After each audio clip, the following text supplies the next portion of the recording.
Some what ifs are quite long and intensive. Other what ifs are maybe a little shorter and sweeter because there's not a lot of information about this one, Mace.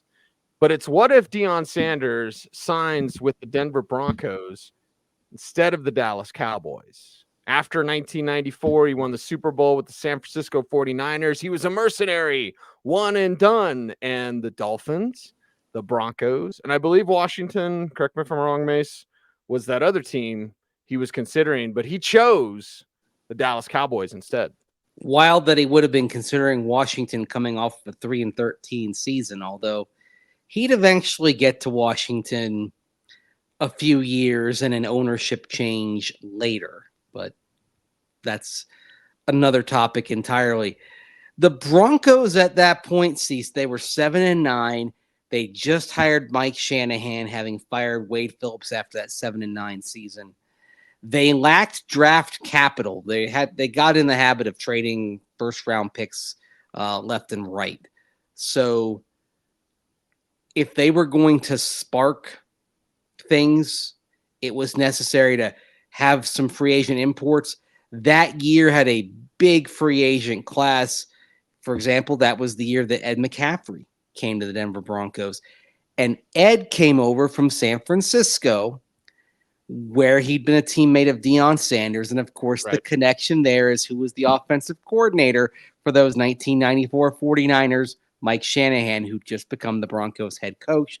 So that's what I think gave this thing some legs briefly in 1995. Yeah, some legs briefly in 1995. And then again, like it is so difficult to find information on it because it was just, kind of rumored or named of what it possibly could be. And there also was the buzz, and I've heard this from some fans, and I wish we could have found the audio. I'll tell people a little behind the scenes. I did lurk for this audio where Deion Sanders allegedly said, like, orange and blue isn't as classic as the star. And his choice was Dallas. And it was Miami and Denver, basically the front runners along with Dallas. And Deion Sanders, speaking of front runner, had the reputation, because remember, free agency was kind of new, right? Yeah. People did not like, and I love Deion. I think his antics are a little interesting now, but like, I love Deion. I bought his Bad Rap album 4 times, but like, must be the money. Back then, dude, it was seen as like, oh, he's a mercenary, he's a front runner, he just wants to go to a contender, he doesn't like to hit. Like, oh, people did not like Deion. Well, doesn't like to hit. I mean, wasn't that true regardless of where he went? I mean, he wasn't. He was a lockdown corner, but let's just say if you're measuring them in terms of run support, Champ Bailey was the superior corner in that debate to Deion Sanders. I think Champ's the best corner of all time because of his tackling ability. Yeah. To me, Champ is more complete, which is why it was a travesty to me that Champ wasn't on the NFL, 100-year team, and Deion Sanders was. I'm like, okay, fine. Does tackling not matter? But I digress.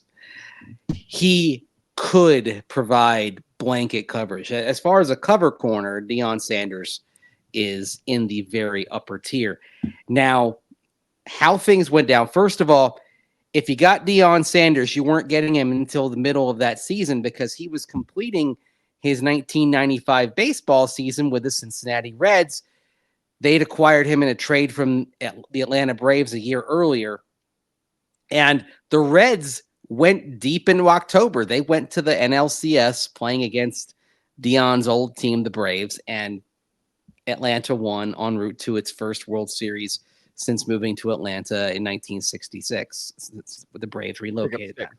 Yeah. So you weren't going to get Deion until midseason, and that allowed Deion to kind of evaluate the market, evaluate where teams were looking. He wanted to go to a Super Bowl contender. As I'm looking, I did find this story that when Deion was going through the process throughout 1995 during the baseball season, when the Reds came to Denver to play the Rockies, Mike Shanahan took Deion Sanders out to lunch. to try Wow. and woo him. That's an internet and archive convince right him. there. What's that, Rocky Mountain News or what? What, like, you're going way back machine there. This was a wire report that actually I found on the website of the Greensboro, North Carolina News and Record. Oh, the research we do for these shows, man. Sometimes we remember most of everything. Other times we got to find stuff. Now, there's an AP story on the Washington Post website that is from August. Okay. And it says Broncos may soon join the chase for Deion Sanders. And this is what Pat Bowlen, the owner at the time, of course, says, quote, "We're not going to make a ridiculously low offer because that doesn't make any sense for us or for Deion. What we'll try to do is negotiate with him and we'll see where we come out. But the Broncos definitely will go after him." Interesting. Okay. So the Broncos did have maybe not a full throttle pursuit of Deion Sanders, but they were in the mix, right? They were interested. They were interested.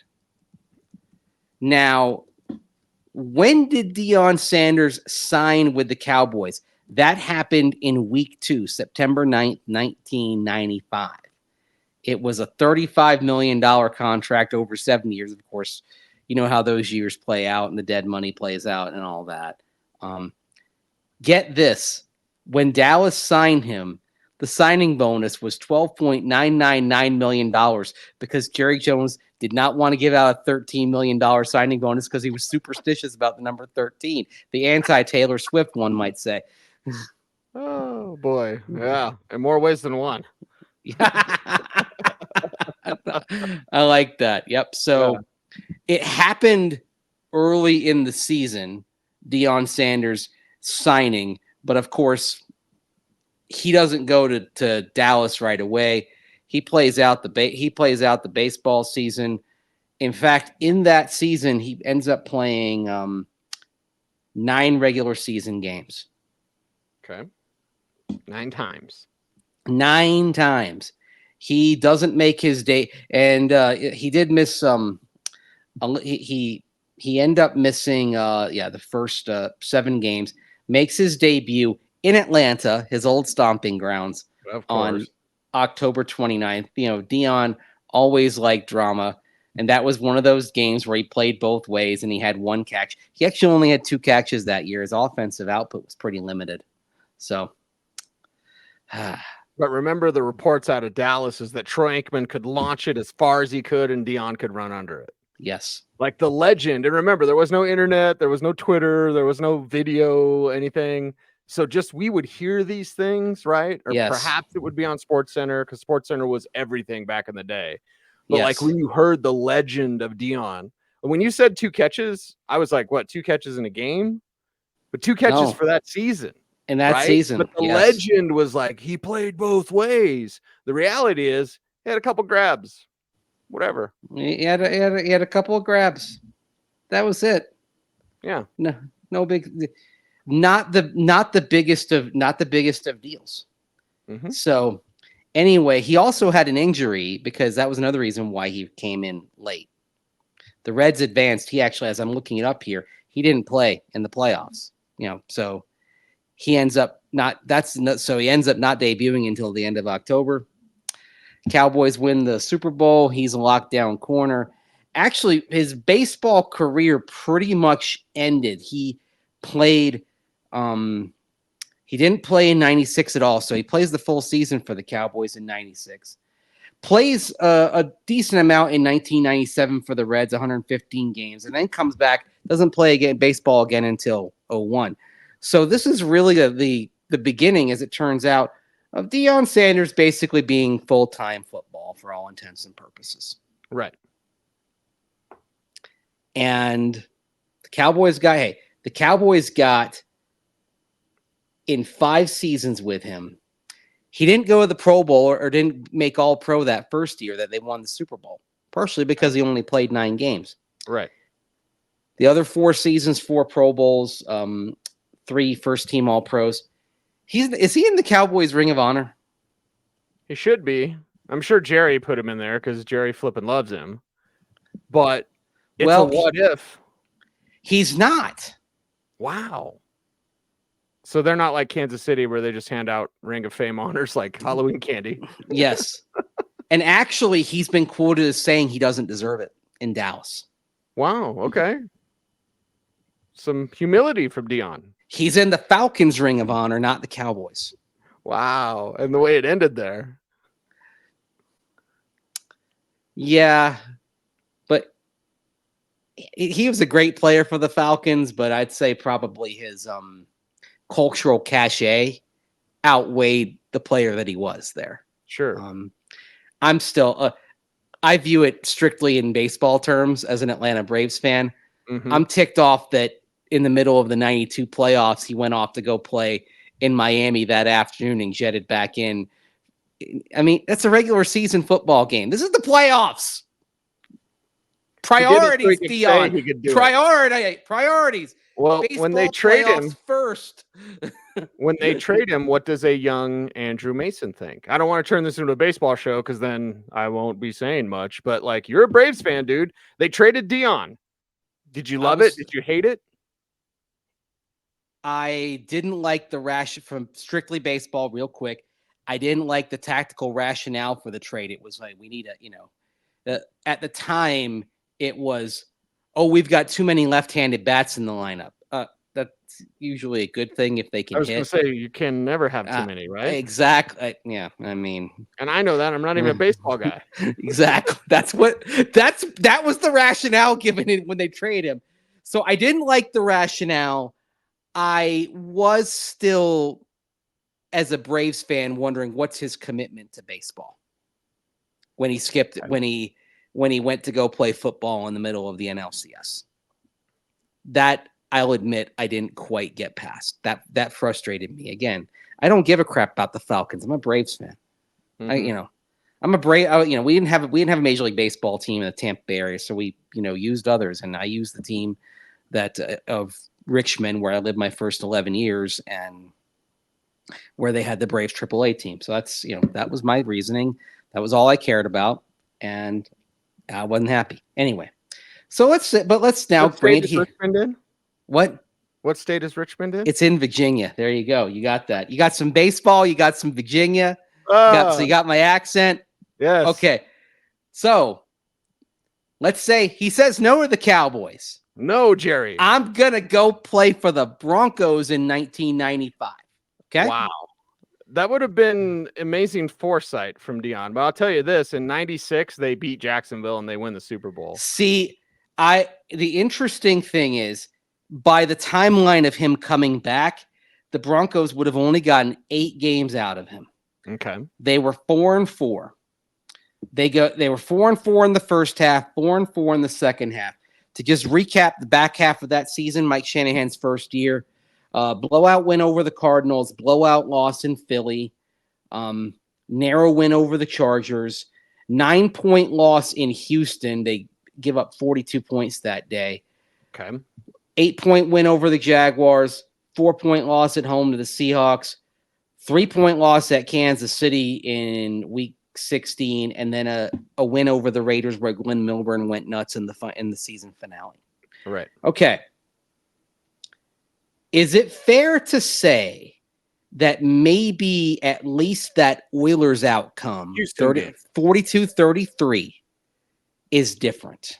Yes, but that not much else, honestly. As you go over those games, it's like, okay, the Houston game and littering and like I don't think Deion makes an impact till 96. 96 is the year. All right, here's what happens though. 9-7 brings them into a tie for a wild card spot. Okay. With San Diego, Indianapolis, and Miami. I'd have to go really deep to see where the Broncos came out in terms of tiebreakers. 95 was the year the Colts lost on the Hail Mary to Pittsburgh, right? Uh-huh. Yes. Wow. Okay. But the last team in was Miami. Okay. So that's something that you'd have to look back at and say, okay, what was the tiebreaker situation? If they win that Houston game, is this Bronco team a playoff team? I would have loved to have gone back and looked at the full standings with all the tiebreakers and all that on NFL GSIS, but those only go back to 2002. Unfortunately, we're in the Wayback Machine here. But I'll say this: like, either way, Deion's impact is felt, right? 95, yes. Shanahan first year, young Terrell Davis. So you're getting the idea of what Yes. this could be. So basically, the difference in this 95 season is maybe you go in the playoffs, but I think you're one and done. Right. Okay. But you're building something. Shanahan's here. You're getting somewhere. You're making progress.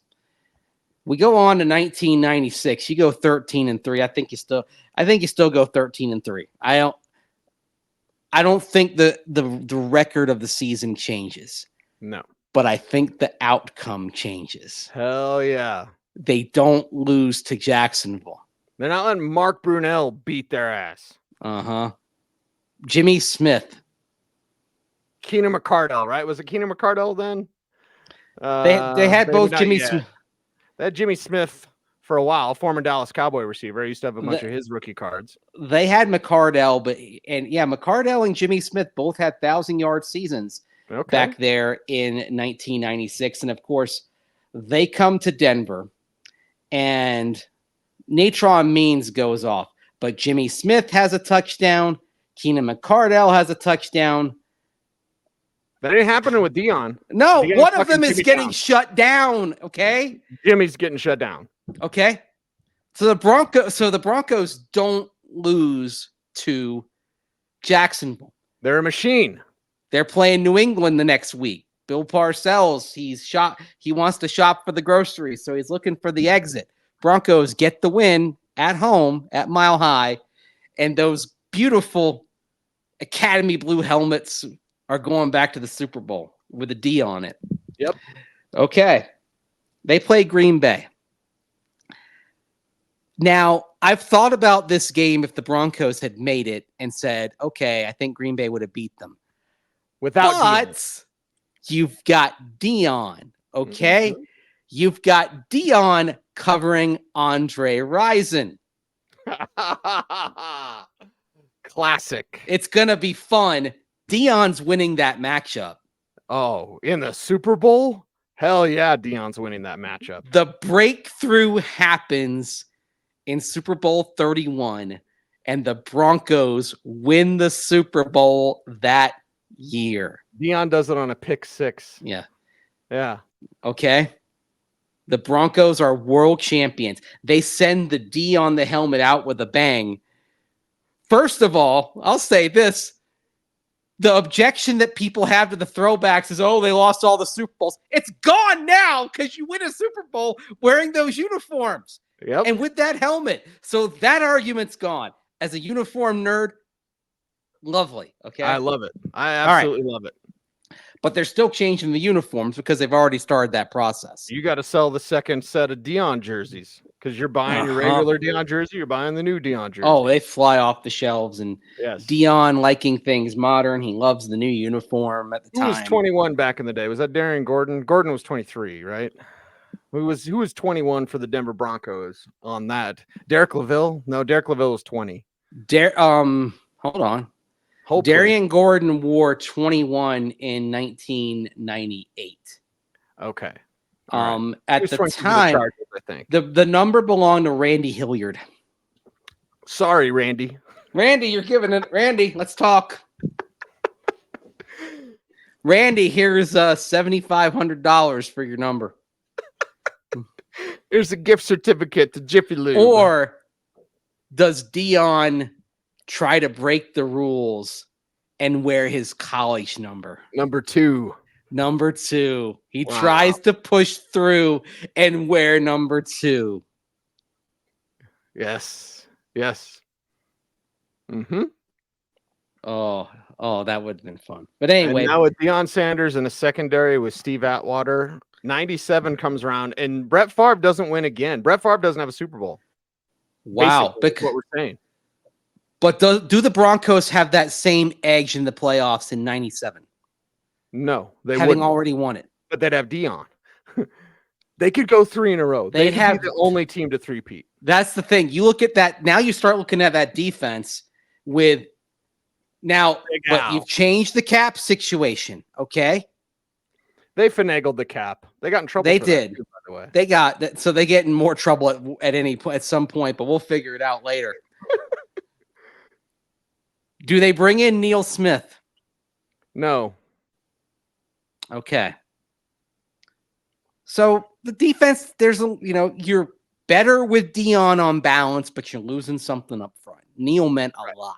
Yes, he did. To bringing that thing together. And on top of that, he weakened the Chiefs, weakened a rival. I mean, you could say Neil Smith going from Kansas City to Denver in 1997 meant that the Chiefs lost. That was the difference in that divisional round game.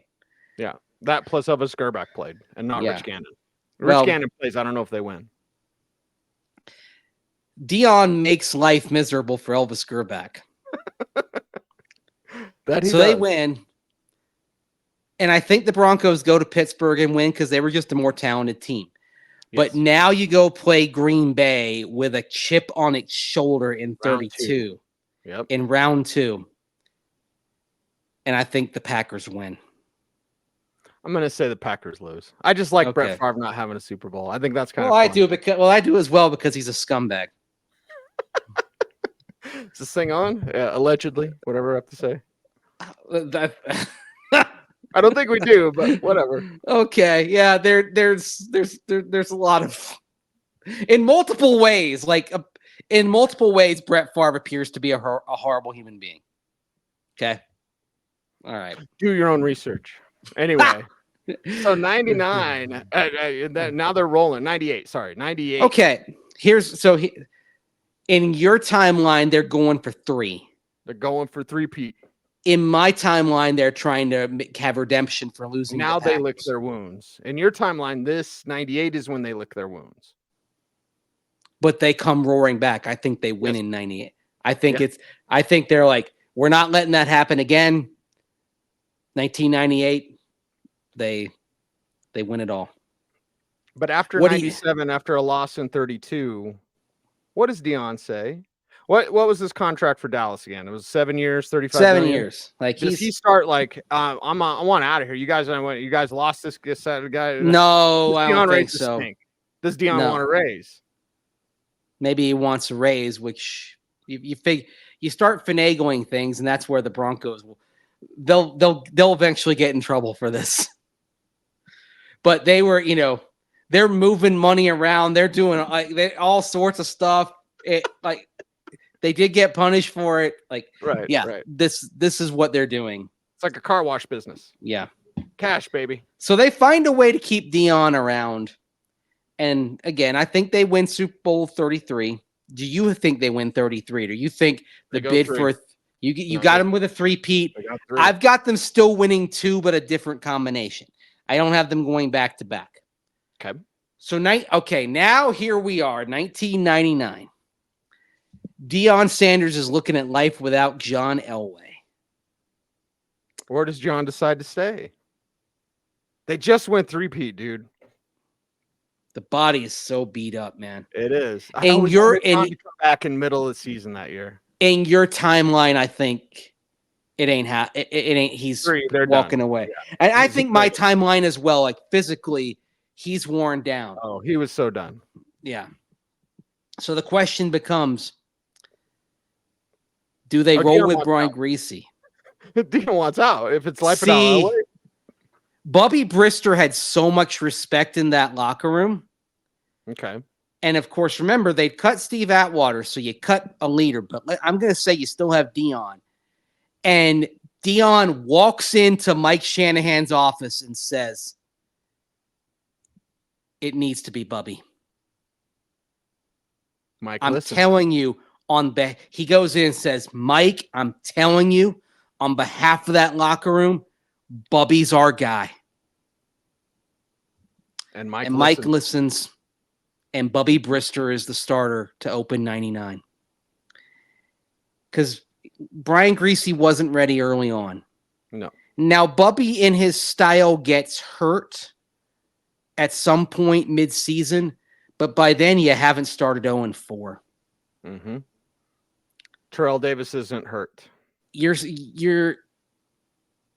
I think you're 2-2 or 3-1. You're not in great shape, but you're not falling behind.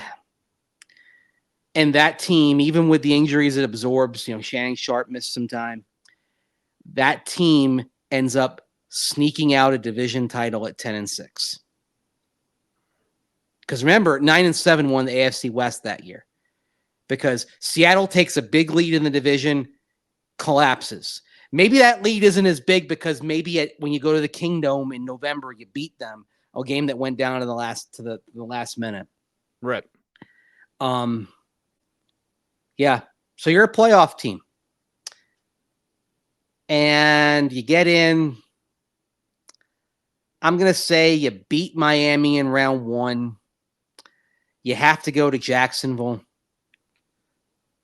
You lose, but you don't lose the way the Dolphins did. Right. And Dan Marino's last game. It's not good. But you lose. I'm going to say you lose soundly because that day Jacksonville just woke up and they were going to destroy anybody they played. Yep. You lose that game about 34-17, something like that.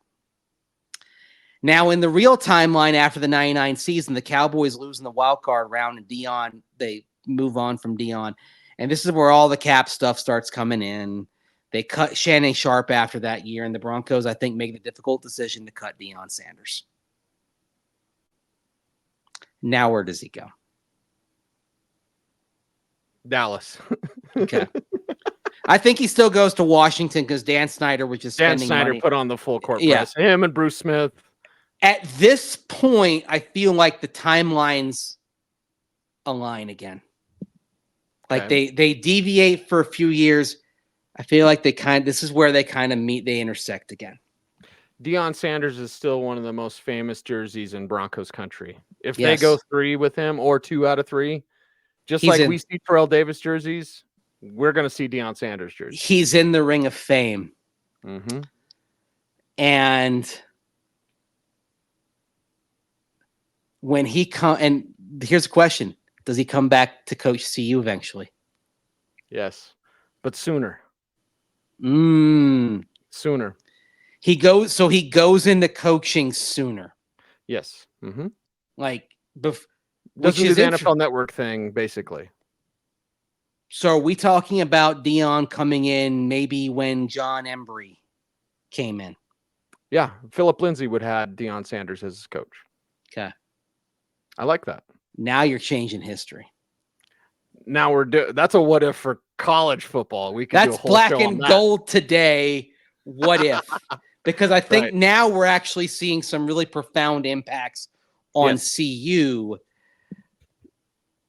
Although again, it's TBD because I'm still not convinced. I mean, they got a lot of talent. You could argue they could have picks 1 and 2 in the NFL draft this coming year. He could still recruit with or without his son. He could still. But I just had a brainwave. Okay. What are we worried about with CU this year? Pat Shurmur. There's no connection to Pat Shurmur because he's not playing for Mike Zimmer. Deion's connections are all Mike Shanahan and his staff. Ooh. So Deion's OC is somebody with a Shanahan connection. Bob Slowick. Well, Bob Slowick was Bobby Slowick. You mean not Bob? Yeah, Bob was the defensive back coach. No, Bobby. Yeah, but it's Bobby Slowick. It's not Bobby not Turner. Rich. Yeah, all the Bobbies. If Deion is coming into CU a decade earlier, actually, I'll give you one of 2 names that I think would be his OC. I know who it is. I think Jed Fish, who worked for Mike Shanahan in 2008, and of course now is the head coach at Washington. Was a successful head coach at the University of Arizona, and I think Jed Fish starts his college football rise working for Deion Sanders as his OC at CU. You know what I thought you were going to say? What? Sean McVay. He'd give one of those Shanny disciples, man. Maybe it's Jed Fish. He does well. He goes on, starts his college head coaching career, and then it's Sean McVay who comes in after being, the tight end coach in Washington? Mm-hmm. Yep. Yeah. I like that. I like that a lot. So does Sean McVay become a pro head coach because he's going the college route now? Eventually, yeah. Those guys always want to take that stab, but eventually. But he ends up coaching, being a head coach in college somewhere first. He ends up. Mm-hmm. He ends up at USC or something like that. Well, I'm thinking if he goes somewhere to be a head coach, I'll toss out. He ends up replacing Frank Beamer at Virginia Tech. Okay. It goes much better for the Hokies because they hired Justin Fuente from Memphis. Fuente had been Paxton Lynch's coach. They hire Sean McVay, and they actually know what they're doing with quarterbacks. And then it's brilliant. And then McVay ends up coaching. I don't know. Oh, you know what? Oh, I got it. Goes to Virginia Tech. I got it. No, I got it. Okay. So McVay takes this different route because he comes to work for Deion Sanders as offensive coordinator at CU, then goes to be a college head coach, kills it in Blacksburg. In 2019, the Broncos, looking for that connection, hire Sean McVay as their head coach. Wow. With Deion's stamp of approval. And Deion is proudly looking on from Boulder. Mm-hmm. Although there are a lot of people wondering why Deion wouldn't come coach the Broncos. Because he wants to get Shedeur to college. That's the thing. Shedeur hasn't happened yet. Yep. Shedeur's still going to play like for an him. 8th grader right then, about that time. But this is 2019, the cycle, because I've basically got Sean McVay, his NFL. He kind of, it's the detour delays his arrival into the NFL by a couple of years. But he still makes it. And he's Denver's head coach. And in the 2019 draft, they give him Drew Locke. And Drew Locke actually ends up succeeding. It's all about fit. And Drew Locke is right now on his second contract with the Broncos. Sean McVay's the head coach. Drew Locke has been the quarterback for Super Bowl Bronco teams. All because the Broncos in this alternate universe signed Deion Sanders. Wow. And they gave him a $14 million signing bonus because they didn't want a $13 million bonus either. Yeah. Craziness. There you go. There's one other piece of history that has changed that you talked baseball. I'm going to very briefly, talk hip hop because the Mile High Salute, which you do on every single show, Mace, was part of the NOLIMIT, No Limit Records, Master P. Mm-hmm. Terrell Davis loved the Big Bank Tank, right? All those Master P, everyone, Silk the Shocker, right? Mr. Kyle and Deion Sanders puts out a rap album with No Limit Records. Okay. So I buy 8 copies of it, and it's awful, but I still celebrate his entire catalog. One album. Now, the other thing with Master P, remember he went to be an agent for a bit. And he represented Ricky Williams. Yes. Does Master P end up as Terrell Davis's agent? Yes. Yes, he does. The other thing also in this universe, TD doesn't shred his knee, right? In week 4. Right. Mm-hmm. And so in this universe, Terrell Davis sets a ton of rushing records. I know we discussed this in an earlier What If. Right. In the Deion Sanders as a Bronco universe, Terrell Davis becomes the all-time leading rusher in NFL history. That kind of hurts a little bit. It does. It stings. Yeah. At least he's in the Hall of Fame. We love TD. Wouldn't have had to wait. Would have gone in right away. Right. Number 1. Right. Okay. This made me feel good. I know. I like it. I like it too. How do we come up with these? Because we were How at did we Torchy, get? Yeah. and we brought this up. Like, what if Deion said yes?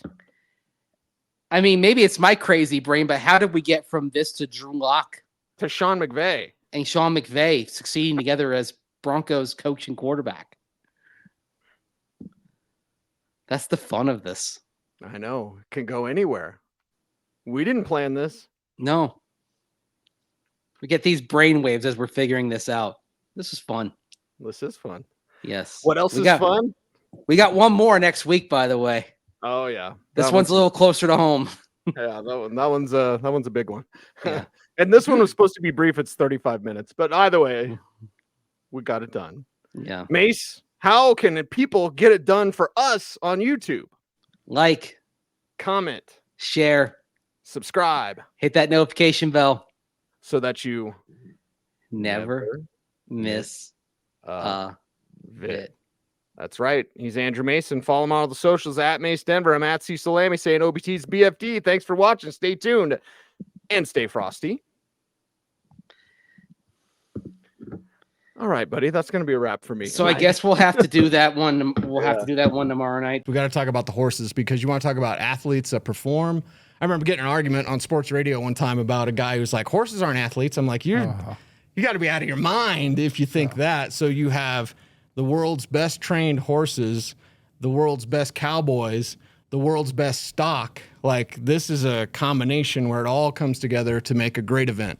It does. So Stace Smith Pro Rodeo, our stock contractor, 11-time contractor of the year, brings in the best horses and best bulls they have. And these horses, you know, they are born to buck. I mean, you hear that a lot, but they are. These are jobs to these animals. They know what they're doing. You know, they're bred for this. They compete. They like bucking you off. They do. I mean, you can see them. You can see them in the back alleys, and they're calm and just kind of relaxed. And when they get loaded, you can see them. They start to get amped up, worked up. They know what's coming, and they're ready to go. And you'll see them. You'll see them guys get bucked off sometimes. You'll see those horses, those bulls kind of take a victory lap with their head held high because they know what they did. And, you know, they're proud of the job they do.